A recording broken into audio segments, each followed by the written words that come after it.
আমাদের দাবিটা হচ্ছে 20% মানে মূল বেতনের 20% হচ্ছে বাড়ি ভাড়াটা, আর হচ্ছে 1500 টাকা হচ্ছে চিকিৎসা ভাতা। এটা সরকারের কাছে আমরা চাচ্ছি। আমি আসছি টাঙ্গাইল থেকে। তো যে 500 টাকা বাড়ানো হয়েছিল, এটাতে আপনারা কি মনে করেন, এই বিষয়ে কি বলবেন? 500 টাকা এটা কোনো, বাংলাদেশে তো সবই বাড়ে, শুধু টিচারদের হচ্ছে মানে কি বলবো বাড়ি ভাড়াটা আর হচ্ছে চিকিৎসা ভাতাটা বাড়ে না। তো 500 টাকা এটা কোনো যৌক্তিক বলা? 500 টাকা কোনো টাকা, এটা যদি টিচারদের বলে যে 500 টাকা বাড়ি ভাড়া আছে, কোথাও আছে 500 টাকায় বাড়ি ভাড়া পাওয়া যায় এখন? তাহলে এটা মানবো কেন? 500 টাকা তো বাড়ি ভাড়াকে এখন কোথাও হয় এরকম যে 500 টাকা বলে কিভাবে?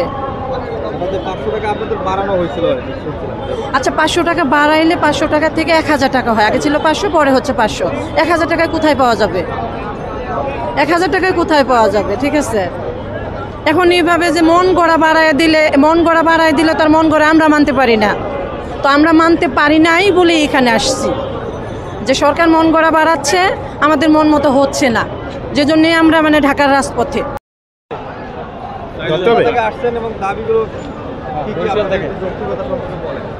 ধন্যবাদ আপনাকে।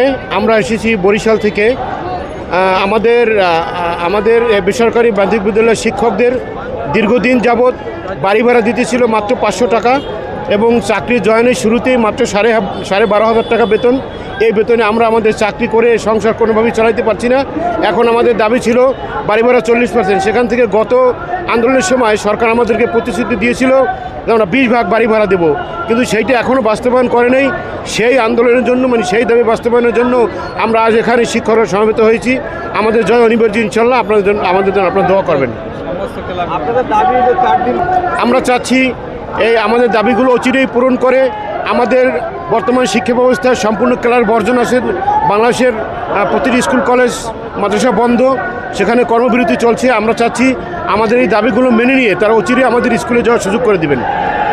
আমরা বেসরকারি শিক্ষক, আমাদের দাবি তিনটাই। একটা হচ্ছে আমাদের 20% বাড়ি ভাড়া, আর 1500 টাকা চিকিৎসা ভাতা, আর হচ্ছে কর্মচারীদের জন্য 75% উৎসব বোনাস। আমরা এই তিনটা দাবি নিয়েই আন্দোলনে আজকে উপস্থিত হয়েছি। কিন্তু আমাদের যদি আন্দোলন আজকে যদি আমাদের এই প্রজ্ঞাপন না হয়, তাহলে আমরা এক দাবিতে চলে যাব, যে আমরা জাতীয়করণে। আপনারা জানেন যে আজকে শাহবাগ ব্লকেট কর্মসূচি ছিল। সারা বাংলাদেশ থেকে যে শিক্ষক সমাজ শহীদ মিনারে অবস্থান করতেছিলেন, আমরা গতকালকেই ঘোষণা দিয়েছি যদি আমাদের দাবি পূরণ না করা হয়, তাহলে আজকে এখানে এসে আমরা শাহবাগ ব্লকেট করব। তারই অংশ হিসাবে আমরা কিন্তু আপনারা দেখছেন দুপুরের পরেই 12টার পরে আমরা এখানে এসে পুরা শাহবাগ অচল করে দিয়েছি। আমরা আশা করি সরকার এর মধ্য দিয়ে তারা একটা মেসেজ পেয়েছেন। তার প্রেক্ষিতে তারা যদি আজকে সন্ধ্যার মধ্যে আমাদের এই দাবি পূরণ না করেন, তাহলে আমরা সারা বাংলাদেশ শিক্ষক সমাজের আমরা আহ্বান জানাবো তারা যেন তাদের প্রত্যেকটা প্রতিষ্ঠানকে তারা অচল করে দেন।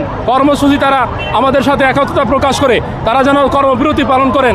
এবং শিক্ষার্থীবৃন্দ, তোমাদেরকে অনুরোধ করবো, তোমরা সারা বাংলাদেশে আমাদের সাথে একত্রতা সংহতি প্রকাশ করে তোমরা আমাদের দাবি পূরণ না হওয়া পর্যন্ত আমাদের সাথে সম্পৃক্ত থাকবে, আমাদের সাথে একত্রতা প্রকাশ করবে। প্রিয় সাংবাদিক ভাইয়েরা, আপনাদের মাধ্যমে আমরা পুরো দেশবাসীকে জানাতে চাই, বিশেষ করে অভিভাবক যারা আছেন, আপনারা আমাদের সাথে একত্রতা প্রকাশ করে মাঠে ময়দানে সক্রিয় থাকুন, যাতে করে সরকার অল্প সময়ের ব্যবধানে আমাদের দাবি পূরণ করতে বাধ্য হয়। আমরা এখন সরকারকে আহ্বান না, সরকারকে আমরা এখন বাই ফোর্স বাধ্য করব যে অতি সত্বর এই দেশের শিক্ষা ব্যবস্থাকে টিকে রাখতে হলে, এদেশের শিক্ষাকে টিকে রাখতে গেলে আপনাদেরকে অবশ্যই এই শিক্ষকদের যৌক্তিক দাবি 20% বাড়ি ভাড়া, 1500 টাকা আপনার মেডিকেল ভাতা এবং 75% এই কর্মচারীদের উৎসব ভাতা, এটা পালন করতে। আগামীকাল যমুনা অভিমুখে পদযাত্রা কর্মসূচি ঘোষণা হয়েছে। এই কর্মসূচি বাস্তবায়নের ব্যাপারে আমরা শহীদ মিনার থেকে বাদবাকি ঘোষণা আমরা দিব। ধন্যবাদ।